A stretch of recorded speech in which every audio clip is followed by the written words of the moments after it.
Bismillahirrahmanirrahim. Assalamualaikum warahmatullahi wabarakatuh. Alhamdulillah wa bihi nasta'inu ala umuri dunia waddin. Wassalatu wassalamu ala asrafil anbiya'i wal mursalin wa ala alihi wa ashabi ajmain amma ba'd. Allahumma sholli ala sayyidina Muhammad wa ali sayyidina Muhammad. Alhamdulillah pada kesempatan hari ini kita bisa bersua dalam rangka membahas seputar bulan puasa, dan pada kesempatan ini saya akan menyampaikan tema puasa dalam perspektif kimia atau puasa dalam perspektif ilmu kimia. Nah, kita tahu bahwa dalam kebutuhan sehari-hari orang dewasa itu kurang lebih 2000 kilokalori energi per hari. Itu secara rata-rata. Namun demikian,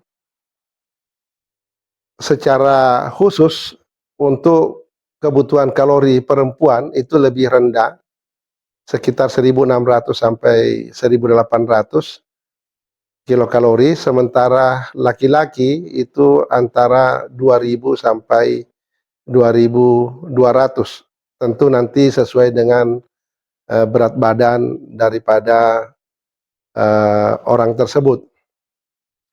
Apabila orang itu berpuasa karena asupan makanan berkurang disebabkan makan hanya pada saat sahur dan buka puasa, maka diperkirakan bahwa asupan makanan itu yang masuk ke dalam tubuh kurang lebih 1200 kilokalori per hari. Jadi ada penurunan sekitar 700 sampai 800 kilokalori. Oleh karena itu, apabila kita melaksanakan puasa secara benar, secara baik, maka dapat dihitung akan bisa menyebabkan terjadinya penurunan berat badan kurang lebih 5 kg per bulan itu. Namun demikian, kalau kita hanya memindahkan waktu makan dari siang ke malam hari dengan asupan kalori yang sama atau bahkan biasanya lebih banyak, nah itu malah akan bermasalah. Kelebihan makanan di dalam tubuh kita itu akan menyebabkan nanti banyaknya glukosa yang ada di dalam darah. Nah, glukosa yang ada di dalam darah itu apabila kita tidak imbangi dengan berolahraga, tidak imbangi dengan aktivitas-aktivitas yang lain, maka tentu akan menjadi kelebihan kadar gula di dalam darah kita. Dan ini akan menyebabkan nanti kelebihan darah itu apabila tidak digunakan menjadi energi, otomatis dia akan dirubah kembali menjadi glikogen. Glikogen ini tentu tidak berada di dalam darah, dia akan dibawa ke hati atau liver dalam bentuk cadangan makanan. Dan yang namanya liver itu, atau bisa juga disimpan di otot, itu akan memiliki kapasitas yang terbatas. Oleh karena itu, apabila nanti liver sudah maksimal kapasitasnya, maka otomatis glikogen itu akan dirubah menjadi lemak dan akan dibawa ke bagian-bagian tubuh di mana bisa dijadikan tempat penimbunan lemak. Nah, bisa kita tahu bahwa ya kalau kita lihat laki-laki, kalau orang gemuk itu ya biasanya perutnya buncit, kemudian bokongnya, jadi bagian bokongnya itu akan membesar, pahanya. Nah, itu semua menjadi tempat-tempat untuk menimbun lemak. Hanya memang yang patut dan kita sangat bersyukur sekali bahwa tidak semua daripada anggota tubuh manusia itu menjadi tempat untuk menimbun lemak. Karena bisa dibayangkan, kalau sekiranya tempat menimbun lemak itu di mana saja, maka tentu kecantikan atau kegantengan itu akan bermasalah. Bisa dibayangkan kalau sekiranya lemak itu ditimbun di hidung, ditimbun di telinga, ditimbun di bibir, pasti akan bermasalah.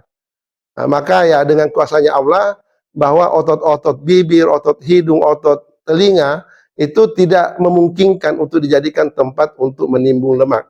Sehingga lemak-lemak yang berlebih itu hanya disimpan di tempat-tempat yang memang tetap bisa menjaga bentuk daripada wajah manusia itu. Di satu sisi bahwa asupan makanan yang berlebih tadi, kalau kita tidak batasi, maka bisa juga meningkatkan kadar trigliserida yang ada di dalam darah. Dan ini juga menjadi penyebab misalnya penyakit tekanan darah tinggi, bisa penyakit jantung, dan ini akan berdampak kepada hal-hal lain yang sifatnya penyakit degeneratif, artinya tidak menurun tapi bisa menyebabkan masalah di manusia itu sendiri.